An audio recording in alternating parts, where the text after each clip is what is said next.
उसके बाद क्या हुआ आपको बता रहे हैं। हिंदू नेताओं पर केस दर्ज होने से जो हिंदू हैं, अल्पसंख्यक हैं, वो आक्रोशित हो गए। चिटगांव में 30,000 से भी ज्यादा हिंदुओं ने प्रदर्शन किया, सड़कों पर उतर आए। प्रदर्शन के जरिए सरकार को 72 घंटे का अल्टीमेटम इनकी तरफ से दे दिया गया है, यानी 72 घंटे में सब कुछ तय तमाम करना होगा, ये कह दिया गया है। 4 अगस्त के बाद से हमले के 2000 से ज्यादा मामले सामने आए। आप समझ रहे हैं, जब से तख्ता पलट हुआ है कितने मामले सामने आ चुके हैं, 2000 से ज्यादा। सोचिए कितने लोगों के लिए मुश्किल खड़ी की है। यूनुस सरकार इन हमलों को रोक पाने में पूरी तरह से नाकाम रही है और यही वजह है कि अब हिंदुओं ने एक तरह से रण छेड़ दिया है, ललकार दी है। असल में ये पूरा मामला शुरू कहां से हुआ आपको बताते हैं। ये जो केस दर्ज हुआ है 19 लोगों के खिलाफ जो ये केस दर्ज हुआ है, दरअसल ये मामला शुरू कहां से हुआ, चलिए जल्दी से आपके सामने हम जानकारी अब रख देते हैं, क्योंकि ये मामला शुरू काफी पहले से हुआ, ये अभी की बात नहीं है। दरअसल 25 अक्टूबर को आपको बताएं, चिटगांव के लाल दीदी मैदान में रैली बुलाई गई और सनातन जागरण मंच ने इस रैली का आयोजन किया, क्योंकि लगातार हमले हो रहे थे। हिंदुओं की बेटियों के साथ एक तरह से खिलवाड़ हो रहा था, जो उनके घर हैं, मंदिर हैं, सबको आके हवाले किया जा रहा था। रैली के दौरान हिंदुओं ने अपनी 8 सूत्रीय मांगे रखी। क्या मांगे थी? न्यू मार्केट चौक पर भगवा ध्वज भी फहराया गया और ये बात कही गई कि अगर मांगों को लेकर फैसला नहीं लिया गया तो रण छिड़ जाएगा। हिंदुओं ने एक तरह से ये बता दिया और ध्वज पर आमी सनातनी लिखा हुआ था, यानी कि मैं, आमी यानी मैं, सनातनी बांग्ला भाषा में। मोहरा इलाके निवासी फिरोज खान ने इस पूरा जो ये कार्यक्रम था, जो हिंदू जागरण मंच का कार्यक्रम था, इस पर मुकदमा दर्ज करवा दिया।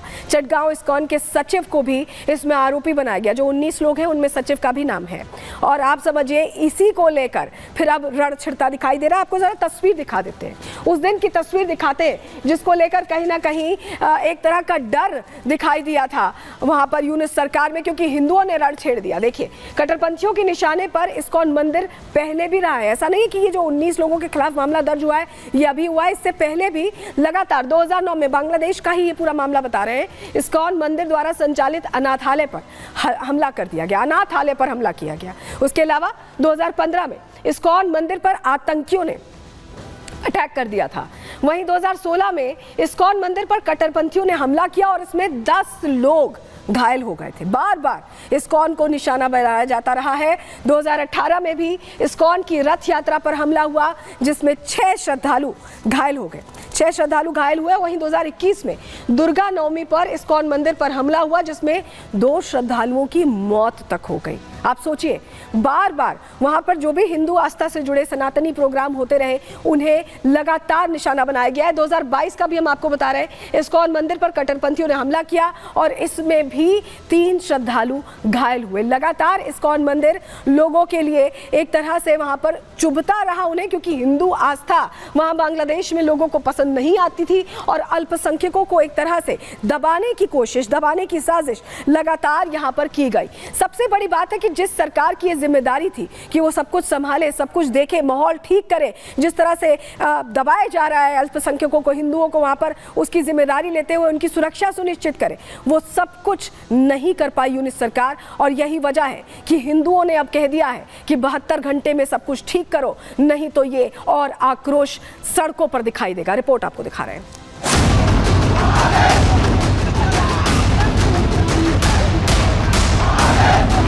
अत्याचार के खिलाफ सड़कों पर हिंदू समाज, विरोध प्रदर्शन कर सरकार से न्याय की मांग, युद्ध की हुंकार, खबरदार यूनुस सरकार।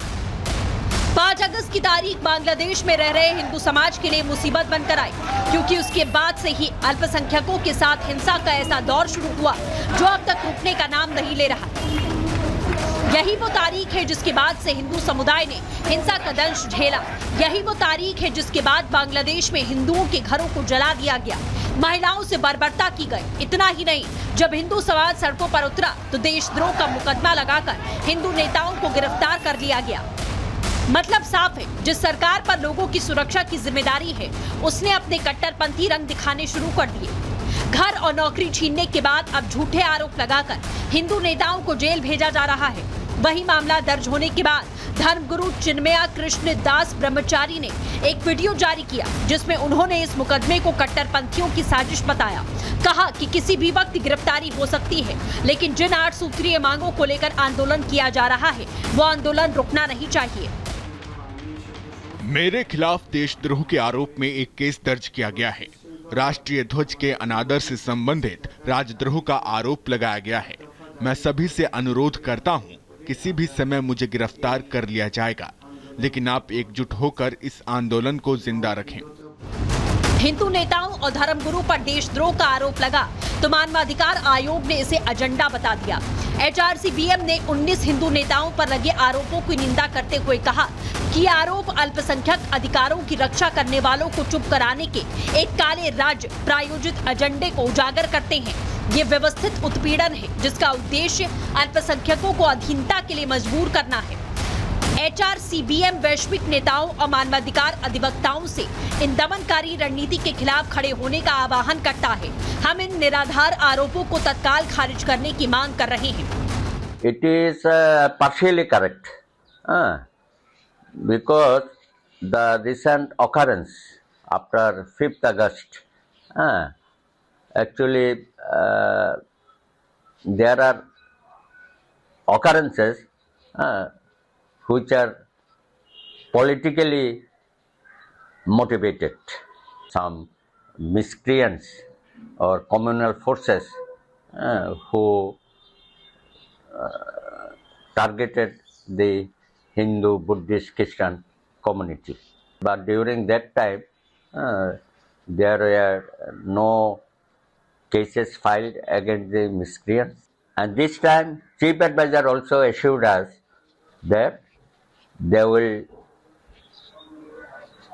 try all the miscreants and every miscreant will be punished. Law enforcement agency and administration, they also cooperating in all this program. But in one incident in Chittagong, a person filed a case. और चलिए आगे बढ़ते हैं। एक और interesting खबर आपको बताते हैं। पप्पू यादव का वो बयान आपको याद होगा जिसमें उन्होंने कहा था कि अगर 2 घंटे सरकार मौका दे दे तो हम एक तरह से लॉरेंस बिश्नोई की जो पूरा नेटवर्क है उसे ध्वस्त कर देंगे, ये कहा था। पप्पू यादव के इस बयान को लेकर अब बृजभूषण शरण ने चुटकी ली है, क्योंकि कई बार पप्पू यादव इस तरह के बयान को लेकर सुर्खियों में बने रहते हैं। ऐसे में बृजभूषण शरण सिंह ने यह कह दिया है कि पप्पू यादव के बयान ने बाहुबलियों की नाक कटवा दी है। सुनिए जरा क्या कुछ कहा है।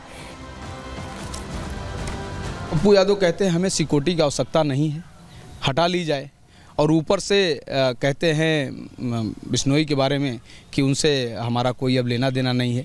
क्या कहेंगे सर इस पूरे बयान पे? और पप्पू यादव एक बाहुबली भी कहे जाते हैं और लगातार उनका एक राजनीतिक इतिहास भी है। चाहे जैसे वो चुनाव भी जीतते हैं, उनके प्रभाव से उनकी पत्नी भी चुनाव जीतती है, और जिस तरीके से पप्पू यादव ने पलटी मारी, मुझे तकलीफ हुआ। आपको क्यों तकलीफ हुआ सर? और बेइज्जती करा दिया। किस तरह की बेइज्जती? जैसे बाहुबली की बेइज्जती करा दिया।